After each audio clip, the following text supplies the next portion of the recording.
Welcome to the Student Staff Agreement module, the host edition. My name is Sydney, and I live at P. Sherman 42 Wallaby Way. Ha ha ha. Okay, you're not laughing. Great. During this module, we will highlight some need-to-know items in the agreement. We will not highlight everything, so our expectation is for you to read the entire document and initiate a conversation with your supervisor if you have any questions. Just like in every other module, there are some learning outcomes for this one as well. You will be able to define your role as a student staff member within your community and as a member of the Housing and Residence Life Department. You will also be able to know when the mandatory dates of attendance are for training during the academic year. And finally, you will be able to interpret the expectations of Housing and Residence Life when it comes to your role and responsibilities within the department. Let's start with the general description of your position. The Housing Options and Student Tours, also known as HOST, position was created to give prospective students, families, and guests an opportunity to experience the variety of on-campus residence hall living options. The hosts are responsible for not only showing rooms, but keeping their rooms presentable and utilizing them for tours. Each host will work hours at the Central Housing Office for Housing and Residence Life. While there, they will work on daily operations in the office, giving tours, office inventory, maintaining and filing student records, special projects, and other duties as assigned. Let's talk about some of the responsibilities and expectations. As a host, you will be a referral agent for the guests and assist them in finding appropriate campus or community resources and maintain a working knowledge of the department, UCA campus, and individual residence hall communities as to properly assist guests with questions and concerns, or to help students with reapplication, the Great Apartment Hunt, and Bare Facts Day. As a team member, you will attend training in the fall and spring. You will attend and participate in one-on-one meetings with the Associate Director for Housing Operations as needed or instructed. The meeting times will be scheduled ahead of time and are based on the needs of the host staff and the Associate Director, and meetings will be no less than 30 minutes. You will attend and participate in the weekly staff meetings, which are Wednesdays at 5 p.m., and follow up with any duties as assigned for the meetings. By helping out with recruitment, with selection and training of all new staff members, and attending or working info sessions, group process, interview panels, or hosting a candidate throughout the day, if necessary. You will participate in Bare Facts Day, and all hosts are required to participate. These dates have already been set by admissions for the fall and spring semesters. Maintain a full control of any and all keys, door access cards, any equipment and supplies checked out or put into your possession. And make sure that by 4:30 p.m., all keys and door access cards are returned to the Central Housing Office or to the Associate Director. If you fail to return either of the previously listed items by their return time, it could result in disciplinary action. Lost items could result in you being responsible for the replacement costs. If you are needing time away, as a host, you are subject to attend mandatory sessions for the fall and spring training, staff meetings, Bare Facts Day, scheduled desk hours, and more. If you plan to be gone during any mandatory work times, you must get approval from the Associate Director at least 72 hours in advance. In the event of an emergency situation or other extenuating circumstances, the Associate Director can give permission for leave. In regards to time away from your scheduled desk hours, you must first secure another host to take your hours, as the desk must be staffed during all open business hours. If a meeting or event comes up, you must inform the Associate Director immediately and ask someone to cover your shift.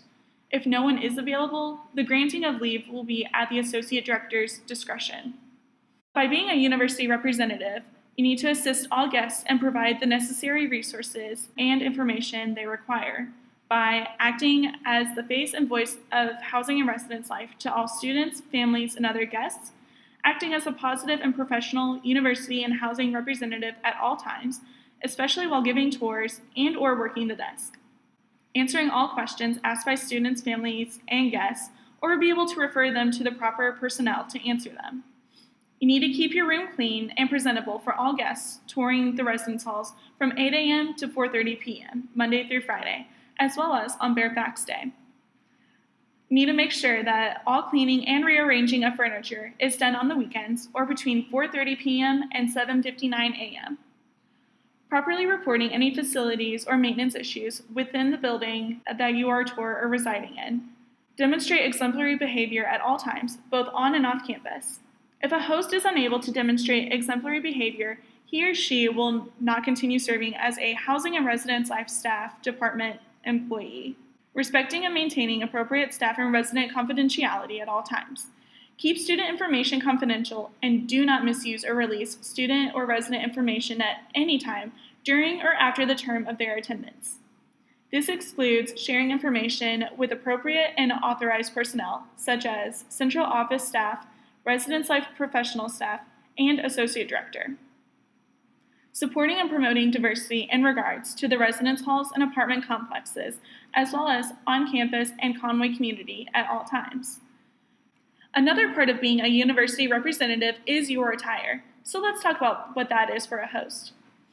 While performing any host duty, host attire should follow the guidelines, such as wearing the provided polo or UCA attire that is clearly representative of the institution. If affiliated with a student organization, the shirt must not be confused as offensive or defamatory in any way. Name tags should be worn at all times. Hats are allowed, but they must feature UCA. All attire should be clean and good condition and appropriate for the workplace. Please get all shorts approved by your supervisor. A storage area will be provided where hosts can maintain appropriate work attire. A host should arrive prior to their assigned shift to change into any attire that is stored. After you have worked hard, let's talk about your compensation. Hosts receive a single room at the price of a double room. Additionally, hosts will be paid at the state hourly minimum wage bi-weekly that you are responsible for tracking on MyUCA timesheets. The following items will be compensated at the hourly rate: scheduled hours worked at the Housing and Residence Life Desk, fall and spring training up to 20 hours a week, hours worked at Bare Facts Day, and weekly staff meetings, which are up to 1 hour. The following items are incorporated with being a student staff member for Housing and Residence Life and are compensated through the discounted room rate: fall and spring training accumulated beyond the 20 hours mentioned above, weekly staff meeting hours accumulated beyond 1 hour a week, student staff recruitment, info sessions, group processes or interviews, graduate and professional staff recruitment interviews, and departmental programs and initiatives. Now, let's talk about doing stuff outside of the position of being a host. Academic commitments and student teaching. Student staff are not permitted to take Summer 2 classes or internships that run over into Summer 2 without prior approval from the assistant director. Approval requires documentation from academic advisors in writing, and the documentation must show that the course is a prerequisite or only offered during Summer 2. A host who plans to student teach must resign the semester before they student teach. Permission to miss any weekdays or weeknights will be granted by the student staff member's supervisor. And clinicals and similar academic experiences that are time-sensitive in nature must be submitted via email to your supervisor and assistant director prior to enrollment. I know this is a lot, but we want to make sure that you know. External time commitments, including the failure to discuss or disclose non-academic time commitments, may result in job probation or termination. The final decision is based upon a full review of a host's grade point average and work evaluations. Permission to be involved with non-academic time commitments outside of the host position is a privilege which may be granted or denied by the Associate Director for Housing Operations. Priority in terms of employment needs to be given to all host-related activities. Non-academic time commitments outside of the host position include, but are not limited to, work study, student teaching, internships, athletics, campus and community organizations, including membership, leadership roles, and activities associated with UCA's Greek affiliations, or any other extracurricular involvement and major responsibilities that demand time and commitment out of the office and host-related activities.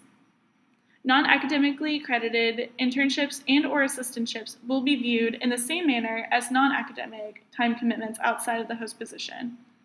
Under the federal regulation of the On-Campus Employment Regulations, international students cannot work more than 20 hours a week while school is in session. The host position is considered to be a 20-hour-a-week job. Therefore, international students who are hosts are not allowed to work another job. A first semester host is not permitted to hold another job outside of the host position. Experienced hosts are allowed to work on or off campus jobs outside of their position for a maximum of 10 hours a week. A secondary employment request form must be submitted and approved by the host's assistant director before employment can begin. Note that student employees can work a maximum of 20 hours a week on campus, even if working for 2 departments. Intents and reapplication for the position. We have to know if you'll be sticking around. For the fall and spring, all hosts must complete an intent form that will be given to them during the fall semester in order to give notice of intent for the spring semester of employment. Failure to complete the intent form on time will result in resignation from the position. In the spring, all hosts will be required to complete the necessary reapplication process as provided by Housing and Residence Life. Staff members will be given the following options in the reapplication process: to return to their current position, transfer to another position on the HRL staff, including being an RA, a PC, or a host, or resign for the upcoming academic year. Okay, let's make this next session as brief as possible because you're going to be a great staff member. In the Office of Housing and Residence Life, we use the analogy of being on a boat of probation that could lead to the island of termination. The Associate Director for Housing Operations and or the Director of Housing and Residence Life reserve the right to place a host on probation or to terminate a host from the host position if they fail to complete any and all of their position responsibilities. If terminated from their position, a host may not apply for future employment associated with the Housing and Residence Life Department and must move out of their current room or apartment assignment. If a host is placed on probation for any reason, including grades, job performance issues, etc., the host will need to discuss options regarding the continuation of their host position and methods for their success. Decisions regarding limiting involvement in other non-academic time commitments will be made by the Associate Director. Inappropriate drinking behavior, regardless of the age of the staff member, will be addressed by the staff member's immediate supervisors. Possible ramifications for those who engage in these behaviors may ultimately result in termination of employment. Examples of inappropriate behavior include, but are not limited to, being intoxicated while working the Central Housing Office front desk or while giving tours, underage drinking on campus or in any university-owned or leased property, or failure to perform responsibilities as a result of alcohol use. Hosts are prohibited from having alcohol on university property, including but not limited to all university-owned or leased housing facilities. Staff should not purchase alcohol for any other staff member or resident regardless of their age. Student information under the Family Educational Rights and Privacy Act. All information concerning students must be handled with extreme care. The Federal Family Educational Rights and Privacy Act, also known as FERPA, provides many restrictions and guidelines for access of student information. Hosts should not give out student listings, student addresses or contact information, grades, ID numbers, class standing, or any other personal student information. Relationships involving power differentials that create conflict of interest, breach of trust, abuse of power, and breach of professional ethics are not appropriate. Trust and respect are diminished when those in positions of authority are perceived as abusing their power. It should be understood by all members of the campus community that consensual relationships that occur in the context of educational, employment, or living supervision and evaluation are generally deemed unwise because they present serious ethical concerns. Employees, whether faculty or staff, shall not engage in consensual relationships with students whether the employee has a position of authority with respect to the student. When a consensual relationship develops or exists between individuals, as described above, the person with the greater position of authority shall immediately terminate the position of authority and report the situation to an appropriate supervisor. That supervisor shall make suitable arrangements for the objective evaluation of the other individual's academic and or employment performance and for protection of the individual's and university's interests. Well, that's all, folks. Make sure to talk with your supervisor about any questions you have after you have read the entire document. I'll see you at training. And the meetings will last no more than 30 minutes. No less than 30 minutes. Dang it. My name is Sydney, and I live at P. Sherman, 42 Wallaby Way, Sydney.